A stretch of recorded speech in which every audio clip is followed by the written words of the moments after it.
I want to talk to you in this session about a new approach to leader development. I think before we wrestle with the idea of how do we approach leader development differently because we're living in a new day with new young employees coming on staff, we need to define what it is we're trying to develop. When I talk to leaders and I say, what are you looking for in the potential emerging leaders in your organization? I get all kinds of answers. Some are skills, some are qualities.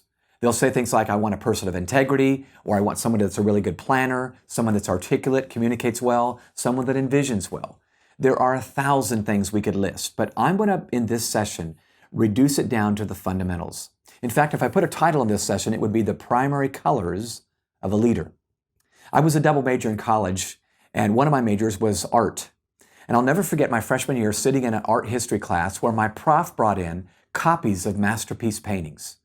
He brought in paintings by Da Vinci and Michelangelo, Rembrandt, Renoir, Picasso, all kinds. And one by one, he would describe the intricate details and uniqueness of each painting. But when he got done, he'd smile at us and say, just think, this masterpiece began with just a few primary colors. Then he'd go on to the next one, and it would be very different. But he would say, now just think, this masterpiece started with just a few primary colors. I think his goal was to encourage us that even us, in the 20th century, were able to, somehow figure out how to make a masterpiece with the same colors that Da Vinci had on his palette. My point is simply this.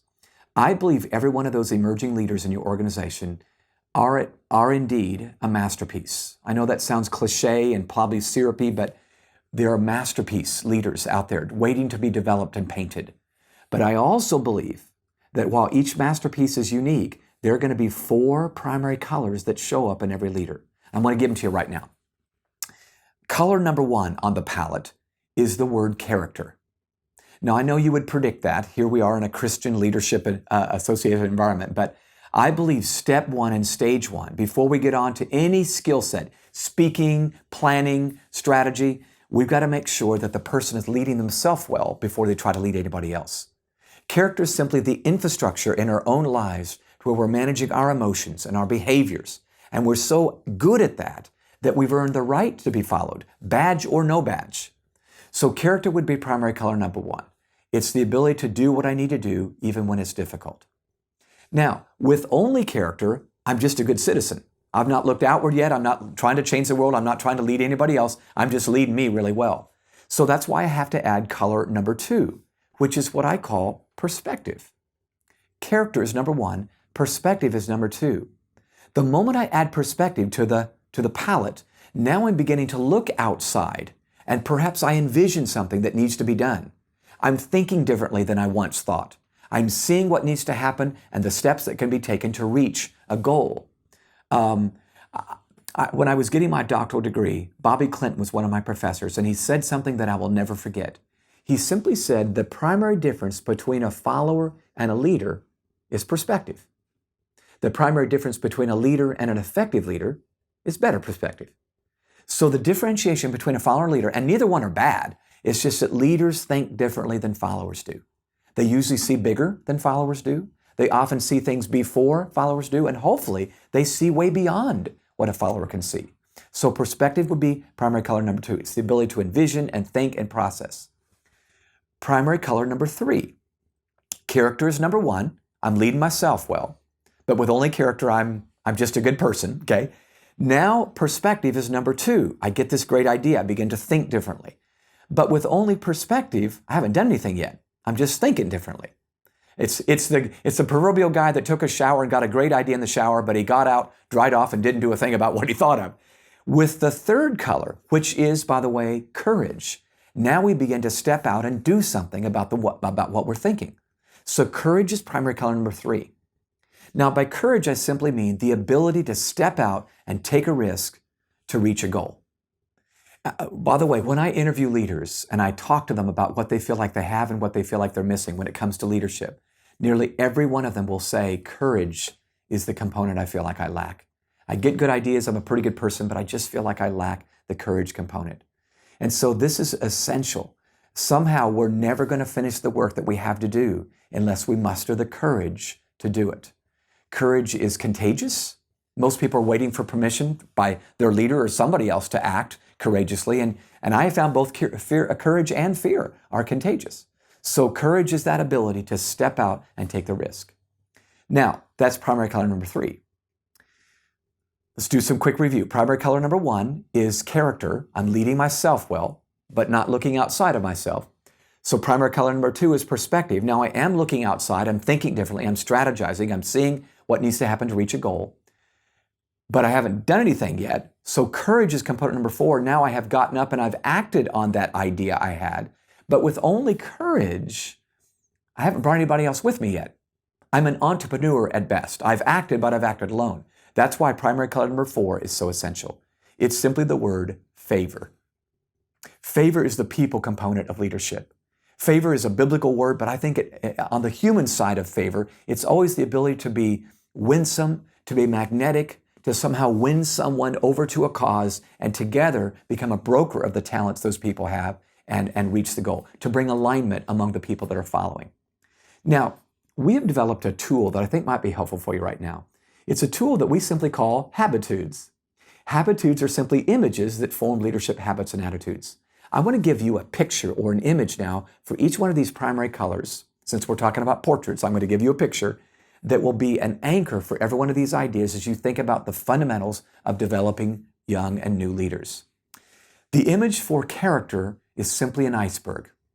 And while I don't have one with me on the set or someone on a screen behind me, picture an iceberg now where you can see it in its totality. You see the tip above the waterline, but you see that massive amount below the water. Here's what the iceberg teaches me. The 10% above the waterline represents my skill. It's visible, you can see it. But the 90% that lies beneath the surface represents my character. And listen, it's always what's beneath the surface that sinks the ship.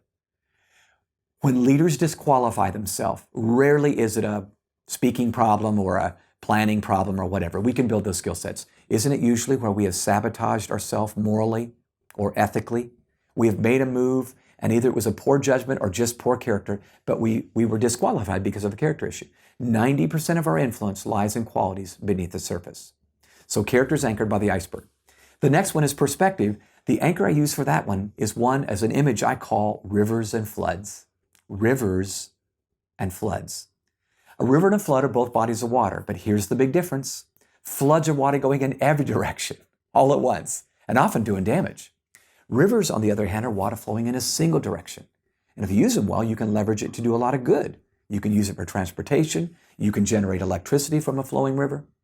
Rivers and floods always reminds me of the power of focus and vision and perspective. I believe so often leaders and organizations are flooding, not flowing. We're 5 miles wide and 1 inch deep. We look more like a flood than a river. We're fuzzy, not focused. And it's not that we're bad. We're not robbing a bank or anything. We're just kind of spread out too thin. So rivers and floods reminds me of the power of perspective and clarity. So that's primary color number 2. If you remember, primary color number 3 was courage. And my image for this one is a fun one. We call it gorillas in Hawaii.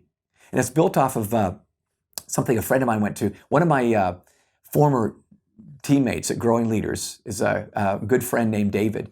And David's job before he worked at Growing Leaders was to work for a production company that shot commercials. And one particular day, David was called out from what he was doing, answered his phone, and it was his supervisor. And his supervisor, Mike, basically said, David, we're shooting a commercial for Toyota trucks in Honolulu this weekend. I need you to get a silverback gorilla in Hawaii by Friday. Thanks, bye. And he hung up the phone. Well, David sat there kind of just looking at his phone thinking, how am I going to do this? How do I do this?